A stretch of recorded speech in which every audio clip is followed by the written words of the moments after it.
Hello, my name is Dr. Christian Heim. And my name is Dr. Caroline Heim. We've got some exciting news. We'll be talking about all things relationship. All things relationship? All things relationship. That's a lot to talk about, Caroline.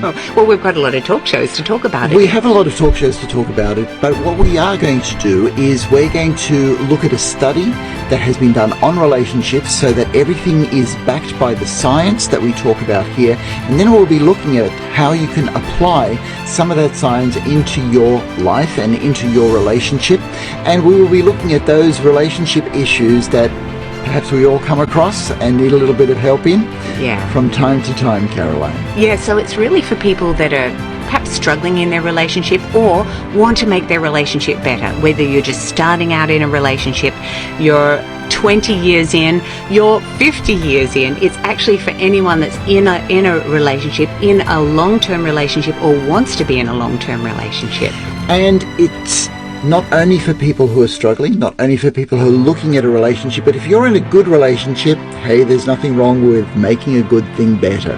Absolutely. So we will see you, or you will hear us, on Friday night, 9 p.m. Friday night, ET, so New York time at 9 p.m. Hello, everybody. My name is Dr. Christian Heim, and I'm a clinical psychiatrist. And my name is Dr. Caroline Heim, and I'm an associate professor. And together, we research what keeps your relationship together for longer. That's right. That's what we do. And today, this is episode 2 of our Resilient Relationships talk show. So what are we talking about today, Christian? Well, Caroline, we're still in the introductory phase. So we are here to explain, I suppose, a bit of our core research. So we have researched people who have been together for more than 40 years, and we've asked them what makes their relationship resilient. That's right. And so we published the findings in a study of 2023. That's right. So the study was called How Did You Stay Together So Long? Relationship Longevity, a Cross-Generational Qualitative Study. And that was in the Journal of Marital and Family Therapy. So that was published in October, and we're going to be talking a little bit about that study today, aren't we? Yes. So every episode we want to give you the science. We want to give you the application, how you can apply the science to your relationship at the time, and along the way we'll have stories about couples who have done it well. And in this particular episode, yes, we're talking about this study, but we're going to talk about how we put it together and studies that were like it in the past before we can see what this means to you. So we want to give you these secrets. These are the results that let you know what has helped couples stay together 40, 50 and 60 years. That's right. So we actually started off with asking young people what they actually wanted to do, what they actually wanted to... So we're going to put together a introduction as to how we actually did this study. So in Caroline's work, she works with young people at a university. And this podcast is for young people who want to keep their relationships together, or when they get into a relationship, they will know what to do to keep a relationship together in the long run, because some of us that have been together for a while know that it's not always too easy. It isn't. It certainly isn't. So how do we put the study together, Caroline? Okay, so what we did is we asked 137 people that were together, so not necessarily married, but together in a relationship, cohabitating 3 to 15 years. And then we asked them the question, if you could ask anyone that was married 40 plus years a question, what would it be?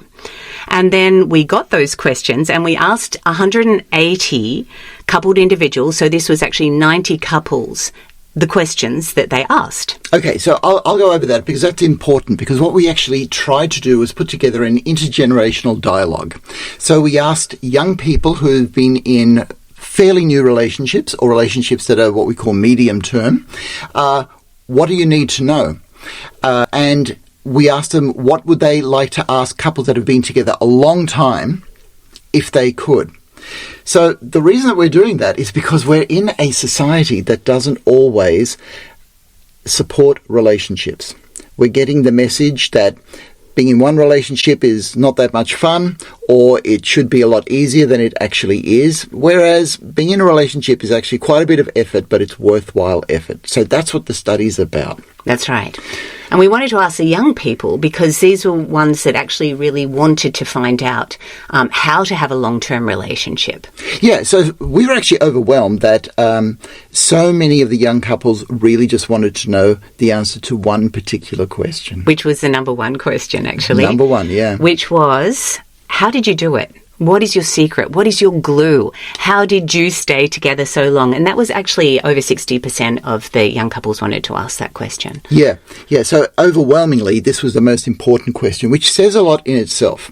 What it says is that young people want to be in one relationship that will last. And could you please give us the tools? Yeah. Could you please give us the secrets? Please let us know how you did it, guys, because we want to do it too. That's right. So then we went and asked the older couples, and so what the actual answers were. And right. So where are we going to go from here? Where are we going to go from here? From here, we're going to say that we got 19 different responses. 17. Thank you. 17 different responses. So what we do is we look at all the responses and kind of put them into categories, and we found 17 different categories, which tells us one thing, that different things work for different people. That's right. However, there were a top three. Most definitely. That say a lot about all relationships. And in a way, they're the key glue ingredients that we believe all relationships would benefit from by having these three things. So number one was?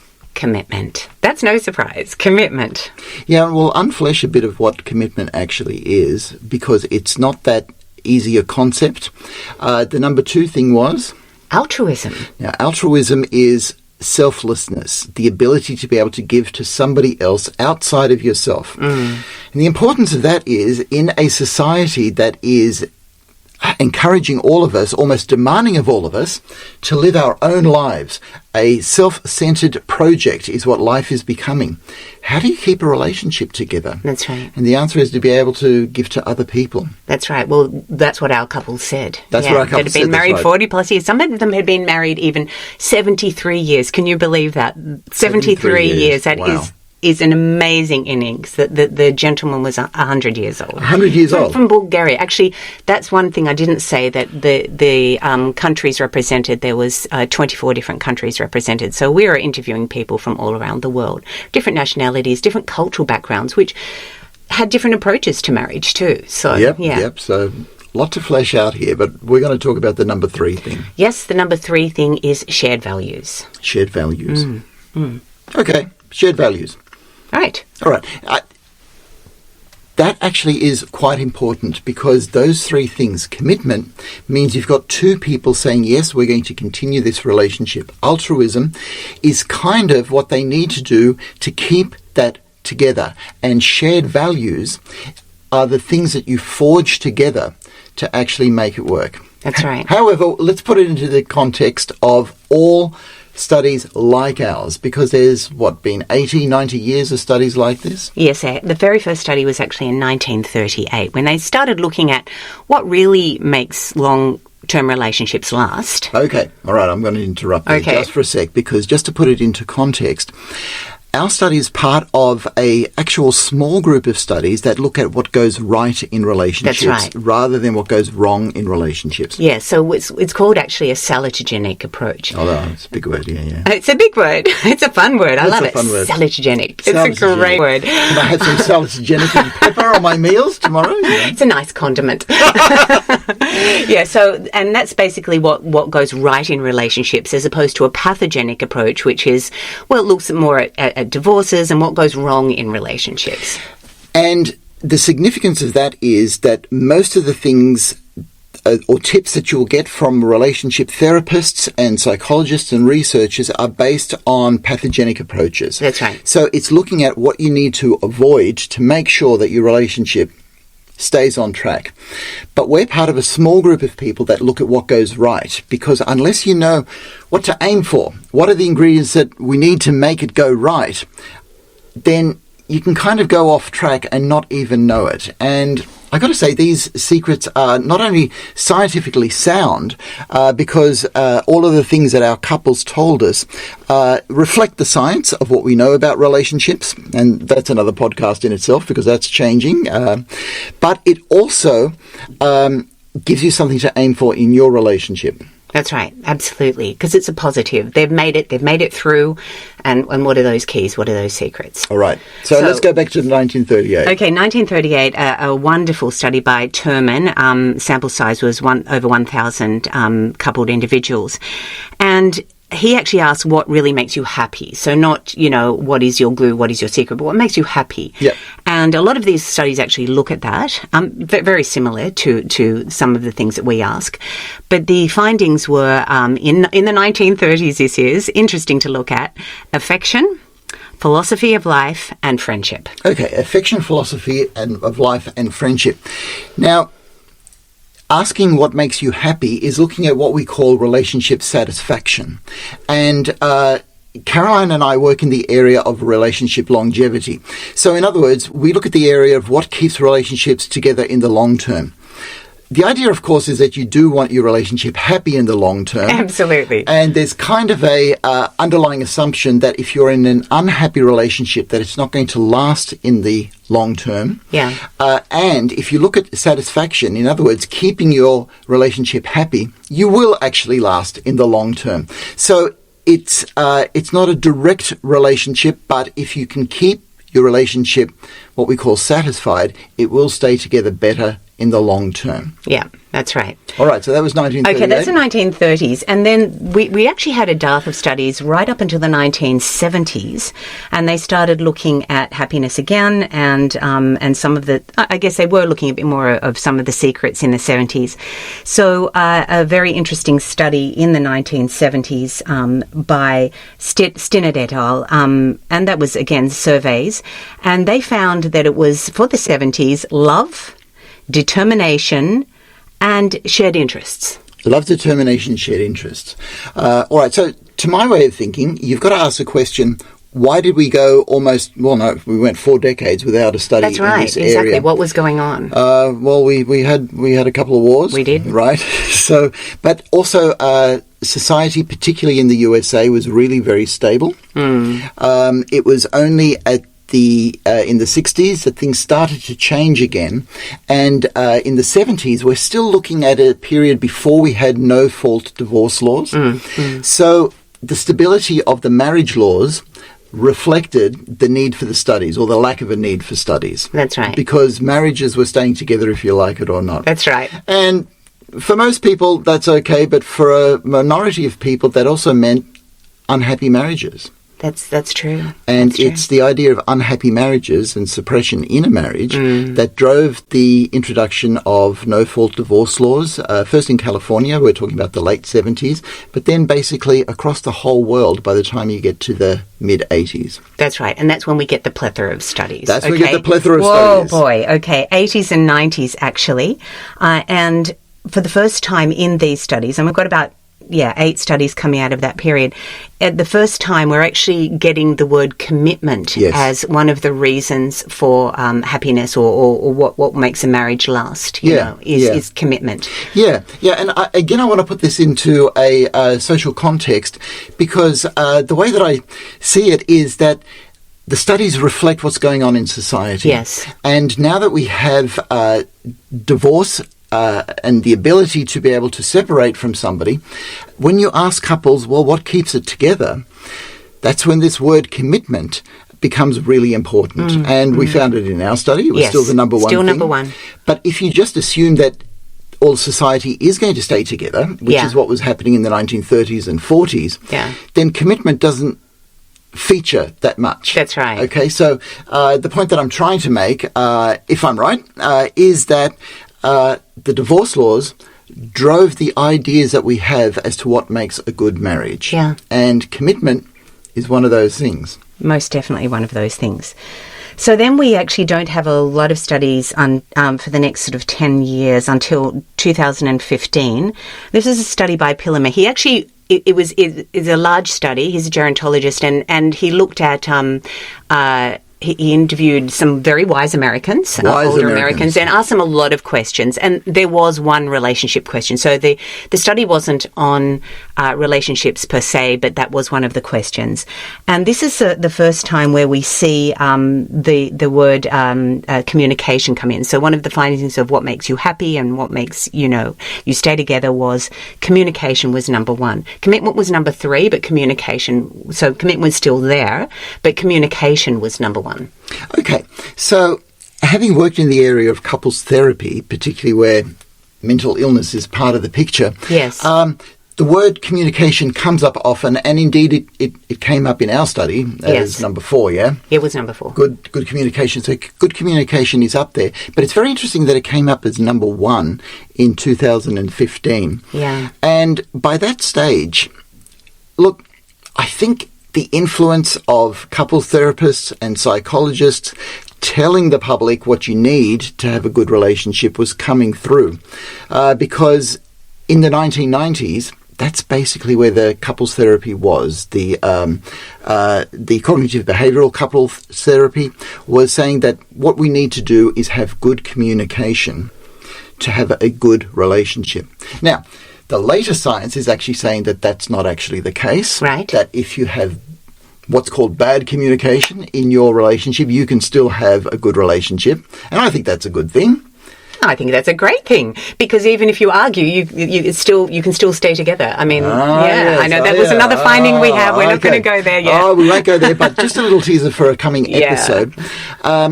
Arguing is not bad communication. That's right. Arguing can actually be, and most often is, good communication. It's just loaded with emotion. That's right.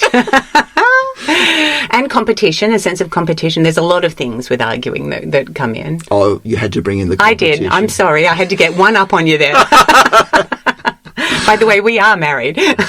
33 years, isn't it? Yes, we didn't say that. Wonderful. Okay, so are we up to date on the studies? We're up to date. So the Pillimer was really the last significant study. So all the studies I've been citing that we've looked at are with sample sizes of 100 and more, or more. So, they're the ones that really we've looked at, that have looked at longevity, really. So we've looked at longevity, and when Caroline went through all of those, what we call a literature review, it shows a few things, that there are not many studies in this area. The fact that we could go through 80 years worth of studies in about 10 minutes to look at the major ones shows that there's not really much evidence in this area. That's right. And also, most all of these studies, correct me if I'm wrong, most all of these studies are done by surveys? Yes, I would say about 2/3 of surveys. Okay, so some are interviews? Yes, and I do need to actually qualify that these are cross-sectional studies rather than longitudinal studies. Yeah. So that is the difference too, because the numbers change in longitudinal studies and it's looking at different aspects. So these are of the cross-sectional studies on longevity. So a cross-sectional study takes a snapshot of how a relationship is right now, whereas a longitudinal study will grab some couples, not literally, of course. Come here. I want to survey you. And keep them in a study for years, even decades, to see how things are going. And that's not the area that we're in. We're in the snapshot area. We are. Because we like photography. We do. And also, it is also one of the values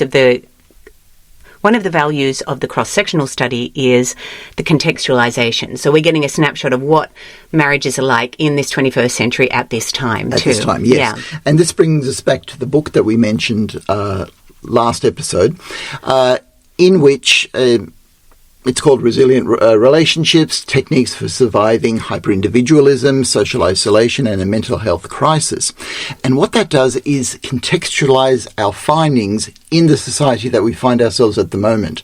Because what our study did was it gained some wisdom from people who've been together longer, but they actually forged their relationships in a different society, in a society of 40, even 50 years ago. That's right. So how do younger couples like yourself find a relationship and keep a relationship in today's society? That's the problem that we've got to find out. But the first thing that we start off with is our first 3 findings. That's right. So the young people have asked those questions. some even said, how is it even possible? How do you even do it? I can't believe that you could stay together that long. Yeah, that's right. They were blown away by that. Yep. Because they perhaps couldn't even keep a relationship together for 40 days, let alone 40 years. Yeah, unfortunately, that is today's society, and you're battling against the tide. And I suppose that's the first take-home message. To even be in a relationship seems to be countercultural. That's right. And yet, one of our catchphrases, if you like, is one of the best things or one of the most selfish things that two people can do for each other is to take care of their relationship. That's right. Because it means not only a good relationship, but longer life, better health, better mental health, more emotional well-being, and a whole host of benefits. Less addictions, less loneliness, the ability to grow and share and move forward, and even have a good framework for children. Okay, and all of those things that Christian just cited obviously have a lot of research behind them. He's citing things that actually have the numbers behind them saying, yes, it is better for your health. And we're going to get into the science of those particular things in coming episodes. Today, we want to concentrate particularly on those first three findings that we had. Commitment, altruism, and shared values. That's right. Okay, so let's jump into commitment. Let's talk about what commitment is first, and then we'll talk about, is that what we're going to do? Oh, I'm a male. I don't know what commitment is. Oh, right. There are males out there that do. There are males out there that definitely know what commitment is. Okay, so let's look at the science of commitment phobia. Okay, because there is science behind commitment phobia, and the science does let us know that males of today do have a problem committing. And there are a few reasons for that, and the bottom line of the science is that when you think that you have options, and ongoing options, and because we're all connected to the internet, because we can all find somebody new, and we live in a world of 8 billion people at the moment, that the lack of commitment is driven a lot by the existence of the internet and the perception, not the reality, that there is a lot of choice out there, that I can have whoever I want. Okay. So is that where commitment phobia comes from then? That's what the science is showing. Okay. Is one of the main drivers. It's not the only thing. Obviously, there's a lot of individual variability. Yes. As you said, there are some guys who are just looking to commit. They're looking to have a family, and they would like that stability. But if we look at the science, and I suppose the science has to do with the population, everybody rather than the individual. And I got to say, as a psychiatrist, I'm interested in the individual or in the individual couple. What could a couple do to have a good, long relationship? Yeah. So the number one thing is commitment. Commitment. Okay. So then we talk to the couples and the older couples. Yeah. And what did they tell us commitment well, was? they told us all sorts of things. Actually, I'd like to talk about one couple that had really been through an incredible amount. This is an Australian couple that had been married for 40 years. They both had childhood sexual abuse, infertility issues, PTSD. They had been, and this is to quote them, to hell and back again. And so Carol, one of the female in the relationship, said many times they had to go back to their vows, she had to go back to her vows, and through thick and thin, you keep them. And then she said it would have been easy to walk away. Yeah. And I suppose that becomes part of the definition of commitment. It's always easy to walk away. Yeah. But why not? Why not walk away? Yeah, why not walk away? Yeah, so it was more commitment. She said, I wanted to make this work. I believe in staying with my partner for long term. Yes, we're going through so much, but, I want to make this work. There was this incredible determination in both of them. I mean, they actually argued during the interview too, and I could see they really hadn't got it together. Yeah. And this is after 40 years. They hadn't got it together. I really do not think, and they still said they were a work in progress. They shared some of the joys and the successes they'd had, but they were still battling. They were still battling. Okay, so to me, that's actually really quite interesting. That it shows that a relationship, even after 30, 40 years, is a work in progress. And some people may have the expectation that once you get married or into a long-term relationship that it's going to be happy ever after. There's still that expectation because we're all in love with an ideal. But the idea that it's a work in progress and that it continues to be a work in progress even for people who've been together for such a long time is kind of a take-home message. Yeah. So you're not committing to the happily ever after. You're committing to the work in progress. That's right. So let's give some sort of a definition of commitment. Yes. Commitment is an undertaking to continue the relationship. Yeah.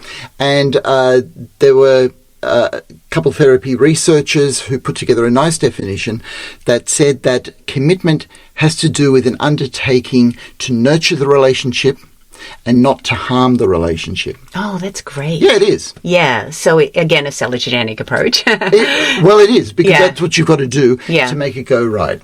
Yeah. So that's great. That's wonderful. Okay. But how do you express that? And when people hear the word commitment, they think of a wedding day, they think of vows, they think of a piece of paper saying, here we are together. And what the couples have told us actually echoes what the scientific studies show, that commitment is not a one-off historic pledge. Yeah. It is something that you show day by day through two things: availability and responsiveness. Oh, that's so good. Availability and responsiveness. And I mean, that's echoed in all of the stories of the couples that shared, just being there for my partner, always being there and being available. Okay, so just so everybody knows, it was Caroline who interviewed all 90 couples. So she has those stories. She has her finger on the pulse as to what actually went on in those interviews and what the couples actually said. Whereas I tend to look at the broader picture and what the science actually says about things. So when we're talking about availability and responsiveness, availability, you've actually got to be there. That's right. Right? You've just got to spend time together. Not quality time, but just quantity time. So in other words, even if things feel rough or there's argument or friction, you're still available. You're still there for the other person. And responsiveness is when other people say, I need you. Or let's say, in the words of John Gottman, one of the biggest researchers in this area, when somebody makes a bid for your attention to say, look, did you see that car that just went past? That you don't sort of just go back to reading or snub the thing off, but you respond. You say, why? What was important about that car? Because you have to be available to do that. But then when your partner actually says something to you or wants some of your attention, you give it. That's right. That's it. You just give it. Or when they walk in, in the room and you're on your computer, it's just an acknowledgement. It might be putting the screen away. It might be just a hi or whatever, but just it's some responsiveness, Okay, so Caroline's touching I know, a nerve here I am. because I went through a phase where I was doing so much study on the computer that if somebody came into the room, I would still keep studying. But I'd like to explain what happens in the brain when that happens. I'll get there, but let's get the story first. All right. Yes, if it's your confession time, then go ahead. I'm happy. I'm here. I'm ready and listening. And I was doing this to my children. You were? Okay, and Caroline came up and said, look, when your children turn up, just close the computer, say hello, start having a conversation. And I'm a psychiatrist, I should know these things. You should know these things. But just like everybody else, I have a brain that gets distracted and easily engaged and identified with what's going on with the screen rather than what's going on with the people. That's right. So can you explain to us what happens in the brain then? So what happens in the brain to stop availability and responsiveness? Yes. All right. So there's a part of your brain, it's called the thalamus. And the thalamus is a bit like an FBI agent.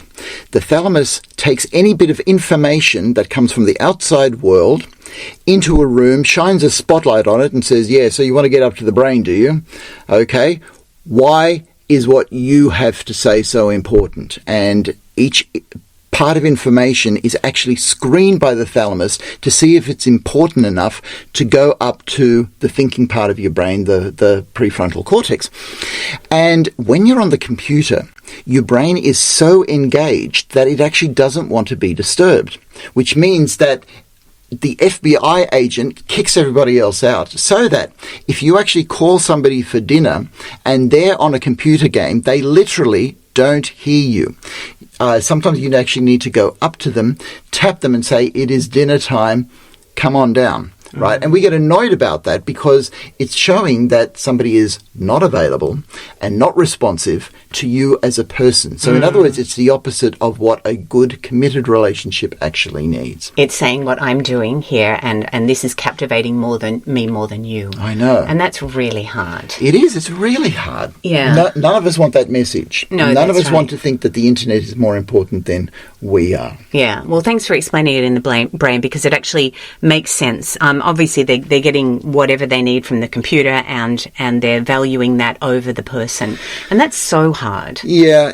And the way that I see things, the internet and social media has a lot to answer for and has done a lot to keep us socially isolated. So one of the messages that will run through all of our episodes is to keep internet and social media use down to a minimum, just to be available and to be responsive to your partner. That's exactly right. And I even use some of that knowledge of what the brain does in my work as a lecturer, and I actually get my students in their workshops to write notes in journals, actually hard copy, instead of having the computer screen in front of them, because I know that they're going to go into that passive mode. They won't listen to anything I say. And also, obviously, I teach theatre, I teach acting, and one of the key things in acting is reacting and responsiveness. So acting isn't acting is reacting. Yes. And they're not going to be able to do that if they've got a screen in front of them because they're so involved in that world. So for the 3 hours, particularly in the workshops that I do with them, it is a phone-free, a screen-free time. So even if they're writing notes on what I'm saying, they have to handwrite it in a journal so that their brain is fully sensorily alert and aware, and they're taking in everything, and they're alert and aware with each other because they've got to play relationships on stage. Theatre's all about relationships. So it's building that skill in them that they have lost in many ways. Okay, so that must be quite difficult. How do your students react when you put those sort of parameters on? Not very well.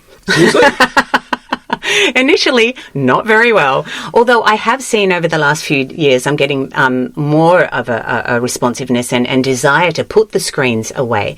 It's actually making them a lot happier when they've actually done that. So I've challenged them to have technology-free days, and if they can't do a whole day, just a half a day or a few hours. And they're reporting back that they're feeling they didn't think they could do it. They thought they'd get really anxious, but they just have more peace in their life. They're not as frantic. They don't have as much anxiety, and it's really, really exciting to see. Okay, so what differences do they see after a few weeks of a whole lot less internet screen time, social media? Well, they're spending more time with friends. They're going out into nature. They're actually making choices. They're really enjoying things. Okay, what about their imagination? Well, yeah, that's a huge part of acting. Obviously, you have to have a really wonderful, developed imagination to be an actor. And I have noticed over the years that when I do any imaginary exercises, they can't imagine things. They're just imagining films or television shows and things in their mind. And that's a real problem because as actors, if you can't see what environment you're meant to be in, then the audience can't see it or the people watching the film can't see it. So you've got to have a very, very active imagination.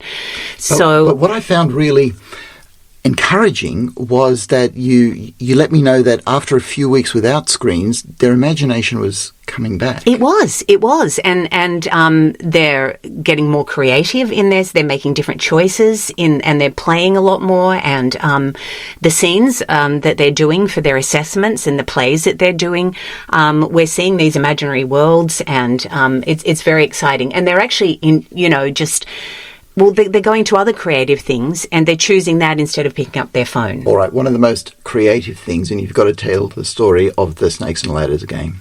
Oh, that's right. Okay. So put out the challenge, all right, that instead of games on your phone, play board games. So it was pretty exciting. One day I just put out a Snakes and Ladders game on the third floor where they all sort of hang out each day. And now every day I see someone playing Snakes and Ladders there. And not only that, they've taken it further every Tuesday night. And this is like this is a big cohort. There's 120 students. There's a group of them that get together every Tuesday night. They put their phones in a basket at the door and they play board games all Tuesday night. Okay, now I've got to tie that in, the significance of that, to long-term relationships. Okay. Because let's say you out there are a university student or a college student and you're used to having your phone with you all the time. What Caroline has just talked about is an example of people getting together, enjoying themselves, and then socializing on a Tuesday night to play snakes and ladders and all sorts of board games. And they're interacting as people, which means that they are available and they are responsive to each other, which means they're actually getting to know each other more. They're going to be able to just feel each other out as to whether there's somebody there to have a relationship with. However, if your students got together on a Tuesday night and just sort of had their head in a smartphone all night long, they wouldn't get to know each other because they wouldn't be available to each other nor responsive to each other. So you'll find that one of my bugbears is getting people to close the lid of the computer, to shut down the social media, to be available to people around you. Because there are only two problems with relationships in our society at the moment. One, finding one. And number two, keeping it. Yeah, it's true. And social media and the internet adversely affects both of them. It's hard to find a relationship if you can't even talk to somebody because they or you are in a screen. That's right. And it's hard to keep a relationship if the world of screens becomes more important than the wonderful human being right next to you. That's right. And I've seen them go from laughing at a screen to laughing together. Oh, that's wonderful. So much of That's a difference, wonderful. yeah. That's wonderful. Okay, so we've looked at availability and responsiveness. Okay, so to tie that back to commitment, because that's where we are at the moment, we're talking about commitment that a one-off historic commitment or a pledge or vows or a wedding day is not enough to show commitment. Yeah. That it's got to show availability and responsiveness on a day-to-day basis. That's right. Which means that spending time together, talking, interacting, even if they seem to be negative interactions, that shows commitment. I am here. I am ready to work through this in the long term. Great. All right, let's Anything go to else? number two. Number two. No, let's move on to number two. Number two. Otherwise, we'll run out of time. Okay, so number two, of course, is altruism. Altruism. Shall I give you some of the nice little quotes that the couples gave me, That'd the be long-term wonderful. couples? That'd be okay, wonderful. so they described altruism as putting yourself on the back burner, promoting your partner. I really like that one. Getting your ego out of the equation. And, putting their needs first, obviously. Yeah. So in the scientific world, there's a debate as to whether we are innately altruistic. Because since Richard Dawkins' book of 1976, The Selfish Gene, we've had this idea that we are innately selfish. And there's a reality in that. There is self-preservation, but if it weren't for altruism, we wouldn't survive as a species. So if you look all over the animal kingdom and in human beings, parents take care of their children willingly and altruistically. I'm sorry, but having children is a lot of work. Oh my gosh, yes. So it takes altruism just to do that. Or soldiers going into battle will take care of each other. That's a form of altruism as well. And even in our economy, where I'll pay you this amount of money if you give me those clothes that are on the rack there, there's altruism in that because each party needs to be fair and trustworthy. And if things like that break down, then we won't survive. If our economic system breaks down, the trust and the altruism in it goes away, then as a species, we will be in chaos. We won't survive. All right. Also, altruism is also going above and beyond. Those times when we give medals to heroes Yes. because they have saved somebody's life, a stranger's life. We applaud that. We admire that. We actually need it as a species. We can all aspire to something like that, even if we think that we're not all capable of things like that. It is part of our collective consciousness to know that there are people that will go over, above, and beyond just for the sake of humanity. So that gets to a part of altruism that a lot of the couples did talk about, which was sacrifice. Sacrifice. Not a very happy or much used word in our contemporary society. And why is that? Why we really don't talk about it. We might talk about it in terms of war and things like that, but yeah, why don't we talk about it? Yeah, well, I suppose sacrifice is the part of the equation that costs. And in our hyper-individual society, which we have at the moment, we're into pleasure, we're into self-gain, we want to know what can be done for us. So sacrifice, by its very nature, the way that I see it, says, no, this is going to cost you. However, I'm going to put a positive spin on sacrifice. Okay, go ahead. Scientifically validated that when you go over and beyond, and so in the context of a relationship, it's when your partner is sick and you've got to visit them in hospital, or you've got to take care of them, or you've got to feed them, or they're going through a really rough time and you've got to be there for them, or they're just being an emotional jerk and they're really making life hell for you. Altruism is just sticking through it to the point where, after it's all over, you can say, you're an emotional jerk then, you know that, and work through that, all right, rather than walking away. Here's the payoff. The payoff is this thing that's called in the literature a helper's high. The feeling of having been useful, the feeling of having given to somebody else. It leaves you singing with a feeling that's like no other because you've been immensely useful to somebody else. You've gone through pain, but when that pain has been useful, so a lot of people join the helping industries like being a nurse or a social worker or a doctor because of this feeling of a helper's high. Right? Because the feeling that you are there being helpful to somebody. And that can happen in relationships. That can happen totally in relationships. Most definitely. You can get, I'm going for the helper's high then. It's a good thing. Oh, come on. You feel great when I've been an emotional jerk. And, and finally I see that it's my fault. Oh, I do love that moment. No. Okay. I actually do think there is another good side in the altruism, a fun side. Yes. I want to share what one couple did. Yes. And they're actually an interesting couple. One was from America and one was from Australia, so it was a cross-cultural marriage. And they'd been married for over 40 years too, and they used to have a competition with altruism. So, okay, I'm going to be the first one today to make the bed. I'm going to be the first one to take the garbage out. I'm going to be the first one to unstack the dishwasher. No, I won. And they would do it, and they'd do it. They'd even do it with bigger things, and it became a game to them. Yep. I mean, that's really aspirational. I don't know if I'd get there, but but it was lovely to see that they'd actually turned it upside down. They'd inverted the whole concept of it being a drag, or I've got to think of you first, or whatever. It became a game, and it had a competitive element, which is kind of fun in a relationship too. So this underscores actually the selfish element of being altruistic, because you talked about chores there, making the bed, taking the garbage out, doing the washing, whatever it happened to be. These are things that have to be done anyway, just to keep life moving, okay? And most of us begrudge doing it. Oh, gosh, got to do this, got to do that. But you're going to have to do it. So if you can enjoy doing it, and if you can get to an outcome in a fun way, the altruism means that you are putting yourself forward.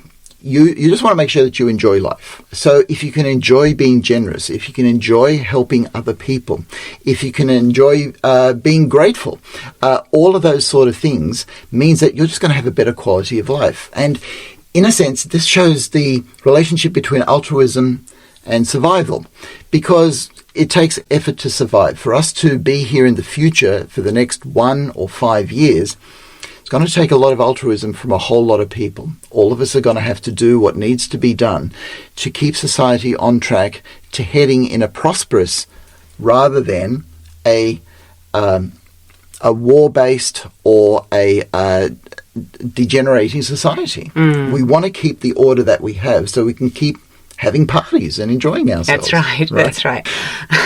I do have to say, though, that altruism was a novel finding. Like, as in the literature, we didn't find any other studies that found altruism. Okay.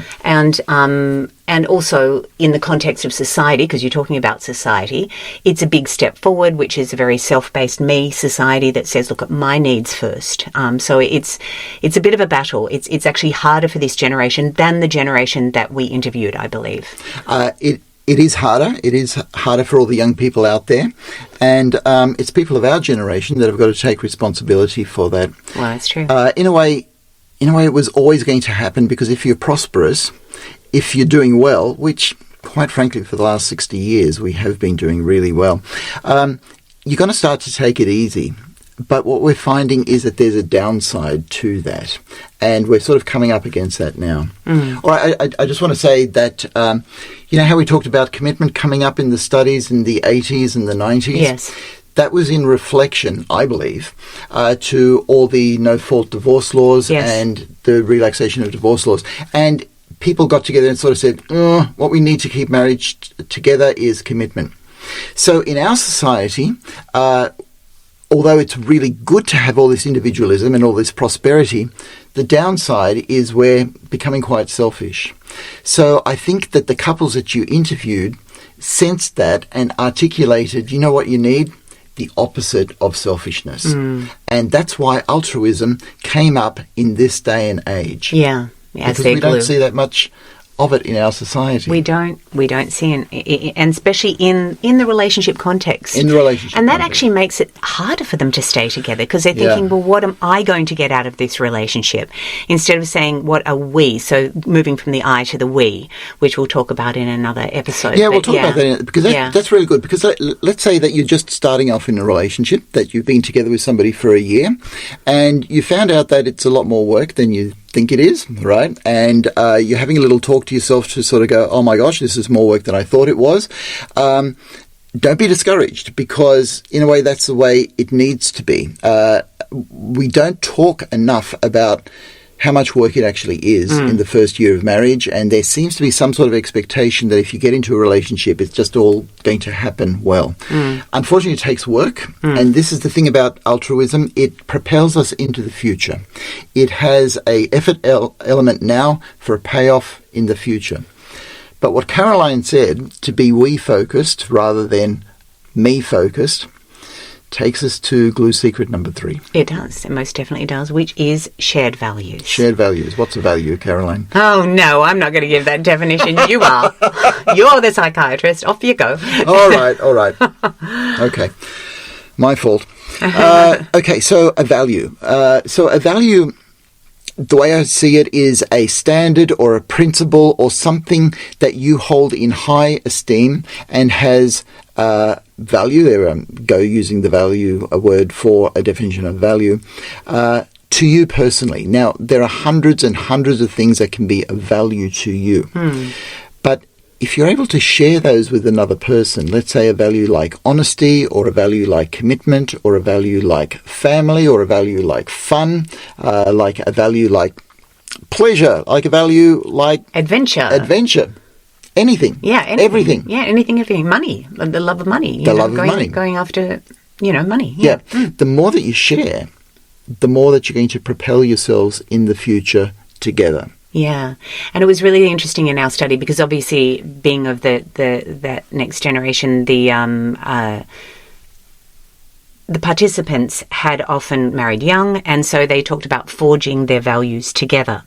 And so it was a bit easier for them in a way, because they went straight into the we instead of staying in the me, and there wasn't the clash of values, which there often is, and that's always a problem with values.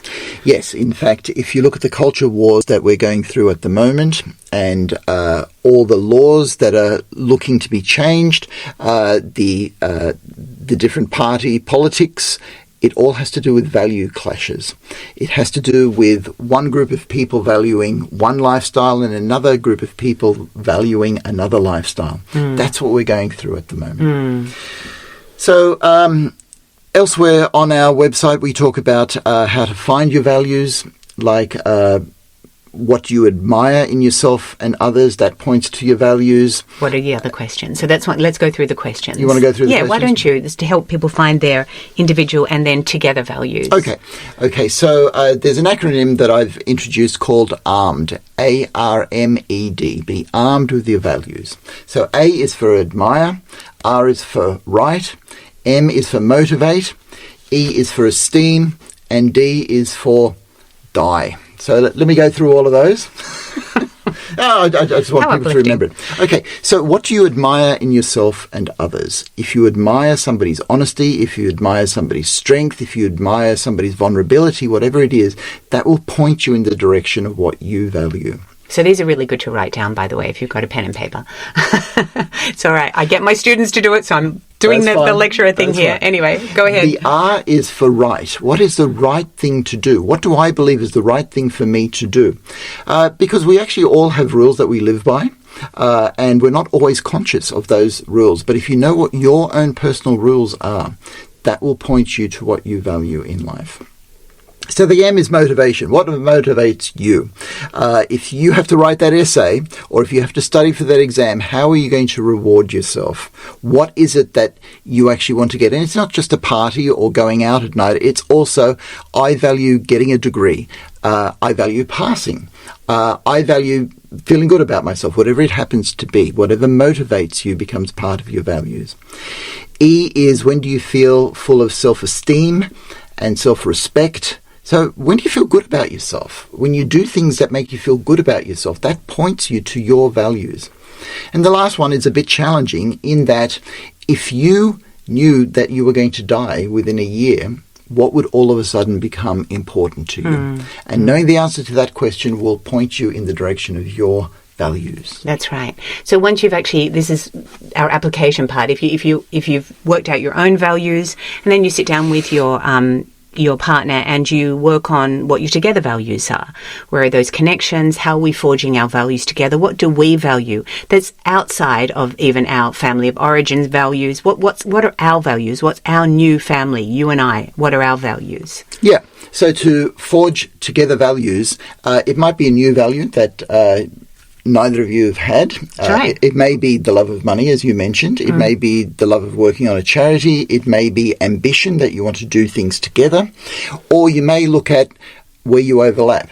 There would have been some things that attracted you to each other, and all those things are actually values-based. That's right. And so the more that you can consciously understand what your values are, the more you can say, hey, we ought to spend time doing this, right, and less time doing that. The other thing is, as the years go by in a relationship, sometimes we let go of the things that you actually did together for fun.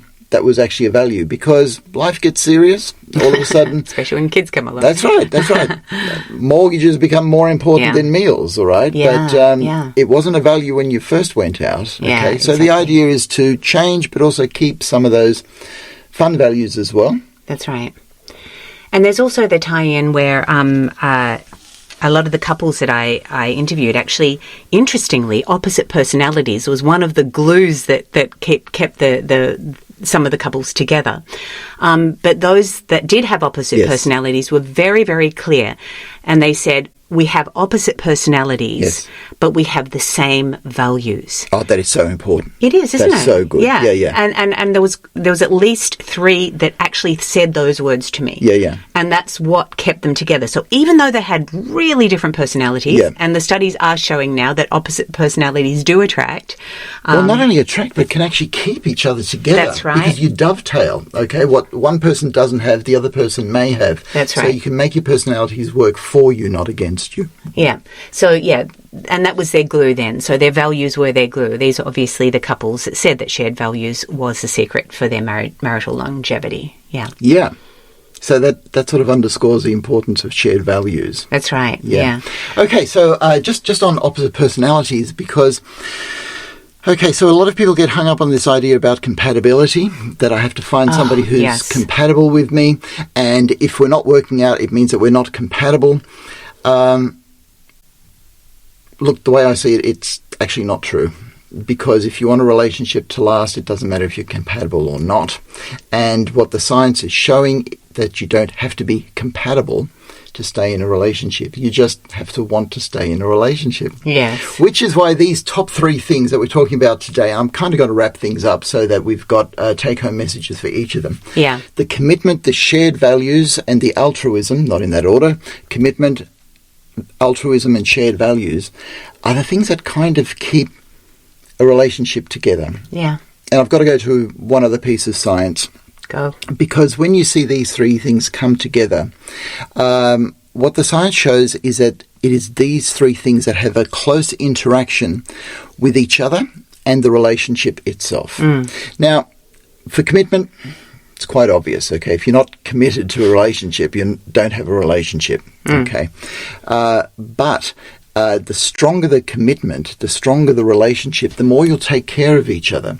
So in other words, altruism doesn't become sacrifice, that really difficult word. Yeah. It becomes something that you want to do. You want to help your partner because they become part of you. They are part of your life. You're actually helping yourself. So it's not altruism anymore. You're just doing the right thing. It's the most selfish thing that you can do. It's the most selfish thing. As we will say that a lot. Yeah. So, and shared values, of course, are the things that you share to spend time together with. So, just to apply this to your relationship or what to look for in a relationship, commitment, not just a one-off, I'm married to you, these are our vows, or we're going exclusive, but absolutely to show it every day in terms of availability and responsiveness. That's right. It's great. Yeah. And availability and responsiveness is, in a sense, altruism. You've actually got to be a mensch, a human being capable of giving to somebody else. And find that in you and share that with your love partner, whoever it happens to be. Early on in a relationship, you will need to protect yourself because as you're getting to know somebody, you don't want to get abused, right? But once you've made that commitment and the two of you said, yep, we're here, we're in it for the long haul, it's going to take some altruism, some of which is not going to feel too good, but most of which ends up feeling quite good. Yeah. And in a way, the most practical way to do that is to know your shared values, know what you both like, know what you both value, know what you both share, so that you become more we-focused rather than me-focused. But it's not easy. A lot of the couples, no. We know. We're opposite personality. We know. Okay. We have been through a lot. So it isn't easy. It isn't easy. And none of the couples that I interviewed, there was a few that said, oh, no, we're fine. We're being happy. But I would say a good, 90% of them said have been through rough times, but they've found that the adversity made them stronger and the adversity even strengthened their commitment because they were more we-focused than me-focused as they went through it. And I think that is one of the keys too, but that's part of altruism. Yeah, it is. It is. So although it's effort, there's a lot of fun along the way, but the most thing that I suppose I'd like to emphasize is the idea that it's worthwhile. Yeah. It brings meaning to life. Whatever your belief system is, whatever your value system is, life takes on new and deeper meaning because of a long-term relationship. Well, yeah, it's not just you anymore. It's a whole other life. And that's the we, isn't it? That's the we. Yeah. Okay. Shall we leave it there? We shall. We will be back in 2 weeks' time with another episode, looking always each week at some science and some application and even some brain stuff thrown in there.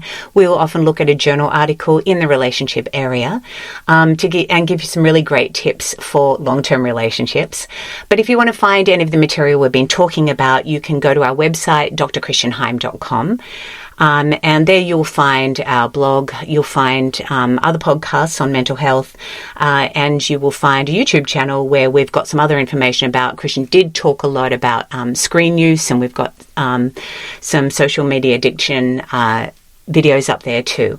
So all of that material is up there. It's on our website. But we are so glad that you joined us today, and we're really looking forward to your company next time. We'll see you next fortnight. Bye for now. Bye for now.